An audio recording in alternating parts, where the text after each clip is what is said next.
이번 주 토요일 8월 16일 오후 3시에 배제대학교, 아펜젤라가 세웠던 배제학당과 통합해서 이름을 배제대학교로 바꾼 배제대학교에는 기념 채플이 있는데 아펜젤러 기념 채플입니다.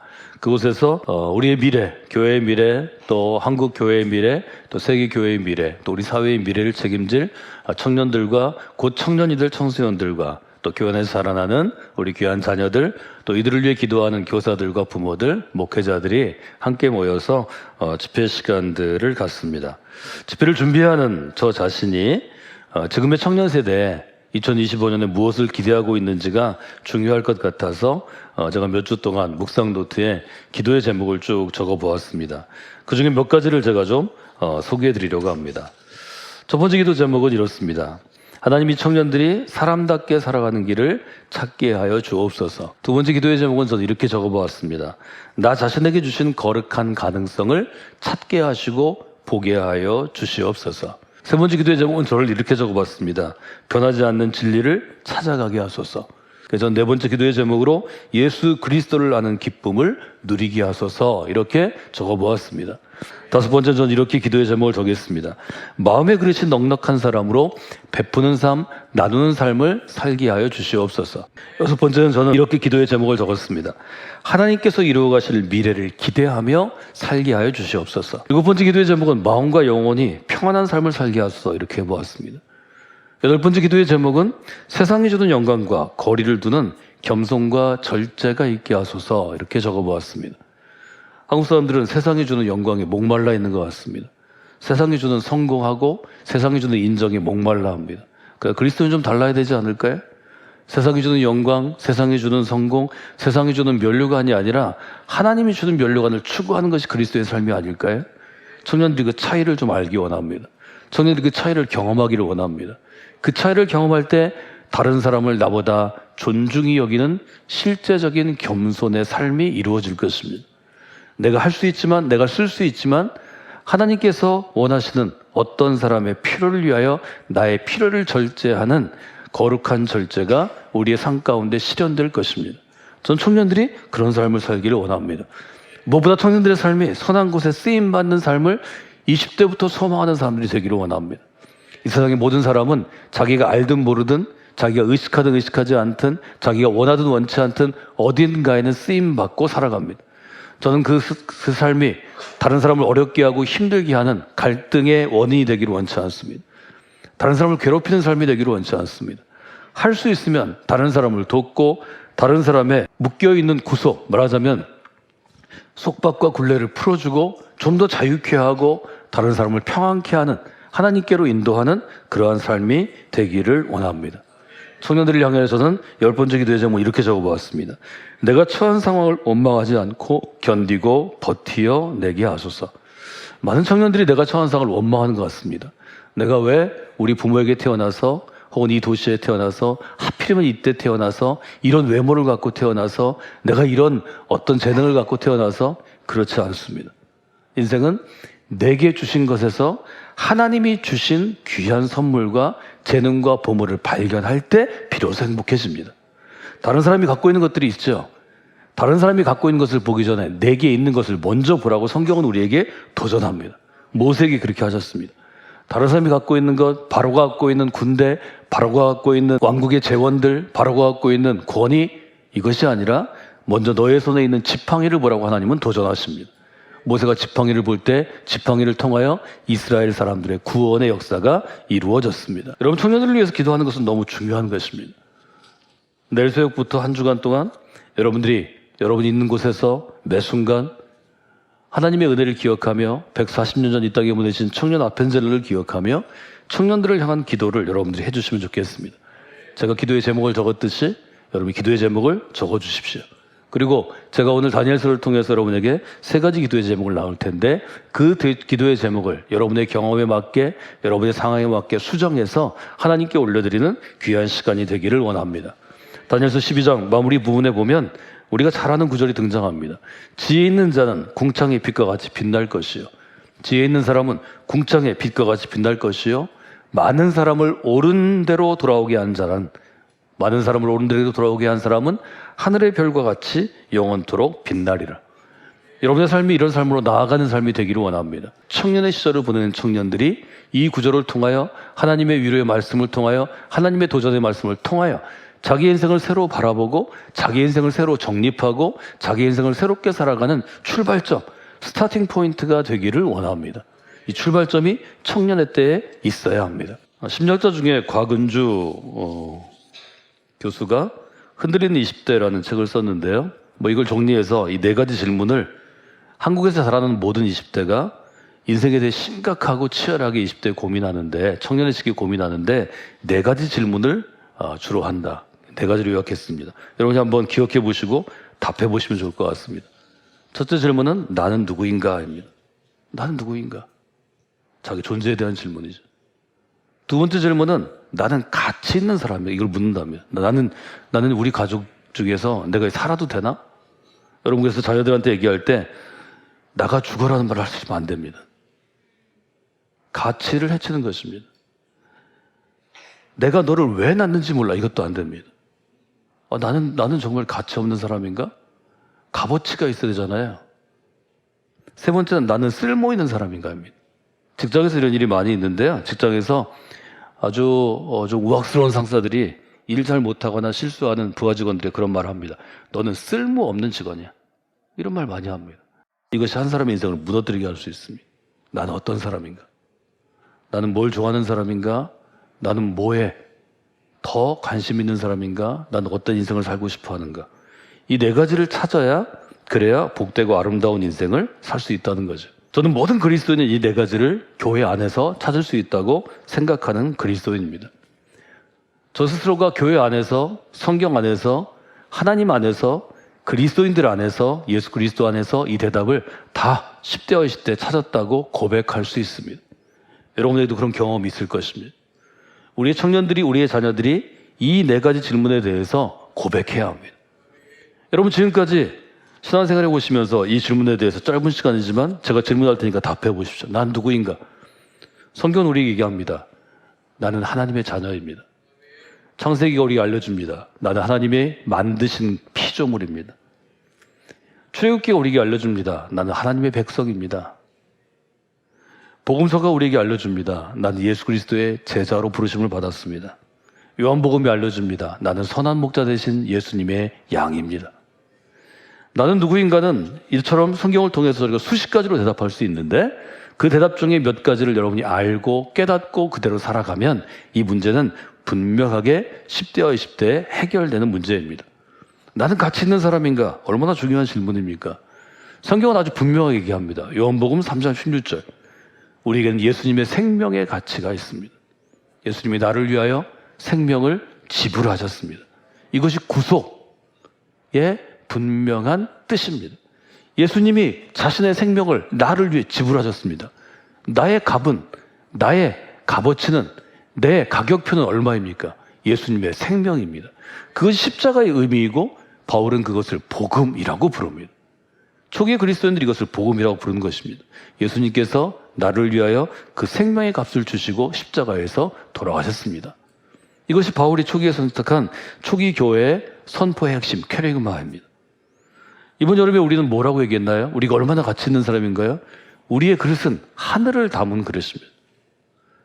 세상 사람들의 그릇은 땅을 담은 그릇이라면 믿는 우리의 그릇은 하늘을 담은 그릇입니다. 얼마나 큰 가치가 있습니까? 쓸모있는 사람은 우리가 어떻게 얘기할 수 있나요? 지난주에 봤던 에베소 2장 10절. 우리는 하나님이 만드신 바라.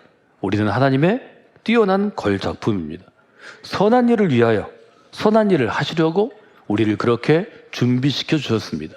이것이 에베소서의 고백이고 바울사도의 고백입니다. 우리는 선한 일을 위하여 쓸모 있는 사람입니다. 우리는 교회라는 집을, 거룩한 집을 세우기 위하여 이곳저곳에서 우리의 다양한 모양대로 쓰임받는 쓸모 있는 사람입니다. 우리는 부족하고 연약하지만 하나님의 손에 붙잡히면 하나님의 손에 붙잡힌 모세의 지팡이와 같이 하나님의 쓸모 있는 곳에, 하나님이 쓰실 곳에 쓰임받는 사람입니다. 여러분, 그것을 믿으십니까? 확신하십니까? 여러분, 믿음으로 이해하셔야 합니다. 믿음으로 아멘 하셔야 합니다.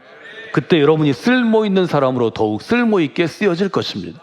바로 오네시모를 향해서 얘기합니다. 이전에는 쓸모 없는 노예였지만 이제는 쓸모 있는 하나님의 사람이 되었습니다. 여러분에게도 분명한 이런 고백이 있습니다. 우리 청년들이 이 고백을 20대에 체험하고 자기의 믿음으로 고백하고 증언할 수 있도록 세우는 것이 청년사역의 핵심입니다. 여러분, 나는 어떤 사람입니까? 저는 이렇게 써섰습니다. 난 날마다 새로워지는 사람입니다. 하나님이 나로 하여금 날마다 새로워지는 것을 사모하게 하셨습니다.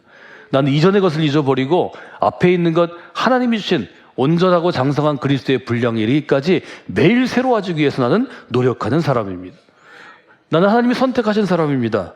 하나님의 선택하심으로 나는 그저 육신에 얽매이는 육의 사람에서, 육신의 사람에서 영의 사람, 새로운 존재가 되었습니다. 하나님께서 나를 새로운 존재로 택하시고 새로운 존재로 오늘도 만들어 가시고 다듬어 가십니다. 난 사랑이 빚진 사람입니다. 하나님이 내게 베풀어 준 사랑으로 나는 지금의 내가 되었습니다.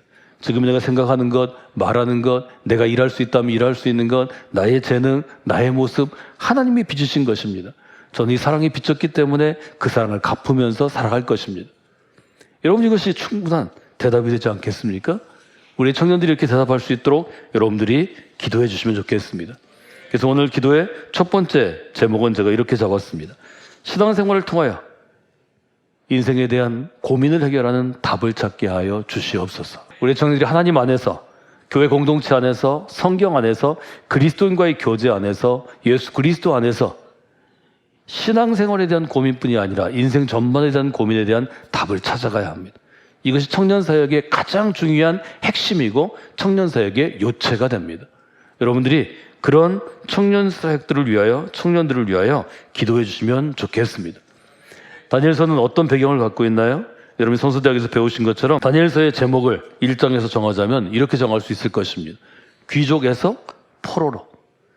평안하고 안락한 삶을 살던 유다의 귀족 청년 다니엘이 포로로 수천리 떨어진 바벨론으로 잡혀가게 되었습니다. 운명이 바뀐 것입니다. 바벨론은 600여 년 전에 그 당시 고대 근동을 지배했던 가장 강력한 강대국이었습니다. 그전에는 전통적으로 이집트가 그 지역을 제압한 강대국이 될 것입니다. 바벨론은 강대국이 되어서 그 지역 전체를 일종의 정복합니다. 그 나라로 BC 605년에 유다의 청년들이 포로로 잡혀갔을 것입니다. 유다의 청년들은 아시는 것처럼 자부심이 강합니다. 지금 유대인들은 자기들이 유대인인 것을 매우 자랑스러워하고 유대인 전통을 지키기 위해서 가장 노력하는 민족입니다. 바벨론도 그랬을 것입니다. 포로로 잡혀간 바벨론을 비롯한 수많은 포로들이 그렇게 랍비들에게, 제사장들에게 질문했습니다. 유대인들의 선생님들에게 질문했습니다. 왜 유다가 멸망을 했을까요? 왜 하나님의 나라인 유다가 멸망했을까요? 왜 하나님은 유다의 패배, 유다의 멸망을 허용하셨을까요? 이것은 마치 1900년 초기에 20세기 초반에 일본에 우리의 나라를 뺏긴 강제합병을 당한 우리의 모습과 다르지 않았을 것입니다. 도선 안창호 선생의 삶에 대해서 제가 자주 여러분에게 예를 들어드렸습니다. 헤이그에서 자기의 목숨을 스스로 끊은 이준 열사의 이야기도 제가 해드렸습니다. 우리나라의 독립을 위해서 일어섰던 우리의 그리스도인들, 한국 교회의 인물들에 대한 이야기를 제가 자주 나눠드렸습니다. 이것은 큰 고민이고 큰 두려움이고 힘든 일일 것입니다. 일차적으로 유다의 멸망은 리더십의 잘못된 판단 때문입니다. 즉 왕의 잘못 때문입니다. 유다가 멸망할 때 왕이었던 여호야김은 국제정세를 잘못 판단해서 바벨론 대신에 애굽의 줄을 서다가 애굽 친화적인 정책을 서다가 그만 망하게 되었습니다. 이 당시 활동했던 에레미야가 에레미야 27장에 보면 왕에게 애굽을 의지하지 말고 바벨론을 섬기라고 충고하는데 그는 믿음이 열려있지 않아서 믿음 있는 왕이 아니라서 선지자의 말을 무시하고 결국 유다의 멸망을 가져오게 됩니다. 사랑하는 여러분, 그래서 우리가 교회 안에서 청년들을 키울 때, 리더들을 키울 때, 교회 안에 신앙적인 사람들을 키울 때 미래 지도자들이 정부에서 공직으로 일하는 것 혹은 정치적인 활동을 하는 것을 우리가 사실은 장려하고 격려해야 합니다. 세상이 너무 어려우니까 한국의 그리스도인들이 그저 세상하고 덜 부딪히고 신앙생활을 하는데 그런 직업을 너무 쉽게 택하는 것 같습니다. 몇 가지 직업들이 있죠. 사람을 덜 만나고 그저 주어지는 자기에게 주어지는 재정, 자기에게 주어지는 열매에 만족하고 그저 그렇게 사는 것이 신앙생활을 잘 해가는 것으로 착각할 수도 있습니다. 그렇지 않습니다. 하나님께서 우리에게 주신 세계, 하나님께서 우리에게 주신 그 시대는 우리가 바꿀 수 있는 게 아닙니다. 인간의 한계로 바꿀 수 없습니다. 특별히 한국은 국제 정세에 민감합니다. 우리는 경제적인 것도 우리가 만들어서 우리가 쓰는 작업자주고 할 수 있는 경제가 아니고 수출에 매달려야 하는, 그저 무엇인가 원료를 가지고 오고 기계를 가져와서 우리가 가공해서 팔아야 하는 그런 운명에 있습니다. 그러니까 우리는 변화가 굉장히 심하죠. 리더십의 판단, 리더십의 결정, 리더십이 누구인가에 따라서 너무 많은 영향을 받습니다. 할 수 있으면 교회 안에서 어떤 자리든지, 공직이든 정치적인 리더십이든 아니면 어떤 분야, 문화적이든 교육이든 여러 부분에서 좋은 리더들을 키워내는 게 우리가 할 일입니다. 하나님께서 우리에게 주시는 귀한 일종의 신앙의 가치들을 돌아보셔야 합니다. 1절과 2절에 보면 주께서 유다왕 여호야긴과 하나님의 전 그릇 얼마를 그의 손에 넘기심에 라는 구절이 있습니다. 유다가 망한 것도 하나님께서 그것을 허용하셨다는 것입니다. 부모가 내 인생을 책임질 수 없습니다. 나 자신도 내 마음대로 인생을 끌어갈 수 없습니다. 수십 년 살다 보면 국가 간의 갈등, 사회적인 현상, 또 자연적인 재해, 주변 상황이 통제할 수 없는 것들이 너무 많이 있습니다. 성경은 우리에게 하나님의 주권 아래 모두 있는 것이 있는 것을 인정하고 그 상황 가운데 하나님의 뜻을 발견해 가라는 것입니다. 찾아가라는 것입니다. 이것이 청년들에게 주시는 하나님의 뜻이 될 수 있습니다. 다니엘서를 해석하면서 오랜 기간 동안 한국 교회에서 청년 사역을 한 1세대 사역자로 불리는 이제 은퇴하신 이승장 목사님은 다니엘의 모습을 이렇게 정의했습니다. 하나님의 청년은 시대를 탓하지 않는다. 때로 교회에서 자라나는 청년들을 보면 시대를 탓하는 경우가 많습니다. 이 시대가 나에게 맞지 않아서, 시대가 나한테 가혹해서 시대를 원망하고 불평할 수 있습니다. 그러나 하나님의 사람은, 하나님의 청년은 시대를 탓하지 않습니다. 모든 세대의 청년들은 내 때가 제일 어렵다고 얘기합니다.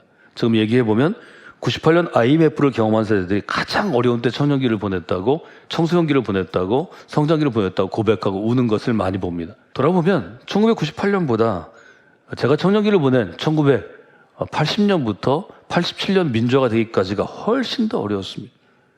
그때는 희망도 없고 뭘 할 것도 없고 아무것도 할 수 없는 시대였습니다. 그러나 그 시대보다 지난주 우리가 함께 나누었던 1950년 혹은 1945년 일제강점기를 지나 전쟁을 겪은 손원일 제독이 해군을 만들었던 그 시대는 더 어려운 시대였습니다. 우리가 그저 자기가 갖고 있는 돈을 모아서 군함을 사올 정도의 시대였습니다. 모든 청년들은 자기가 살아간 시대가 제일 어렵다고 생각합니다. 그래서 저는 이렇게 기도의 제목을 두 번째로 정해봤습니다. 우리 청년들이 시대를 탓하지 않고 담대하게 도전하는 인생이 되게 하여 주시옵소서. 이것은 다니엘이나 다니엘 친구들이나 어떤 시대를 살아왔던 하나님의 사람들, 우리가 지난 6월과 7월에 보았던 피터슨과 같은 의료 선교사로 우리나라에 왔던 분들, 캠브리지의 7사람들, 스터드와 같은 사람들, 또 미국의 최초의 선교사로 불렸던 저드슨과 같은 사람들이 걸었던 길입니다. 아펜젤러가 걸었던 길이고 언더우드가 걸었던 길입니다. 다니엘은 어릴 때부터 또 부모에게 또 유대인의 위대한 스승들에게 토라의 교육을 받으면서 성장했습니다.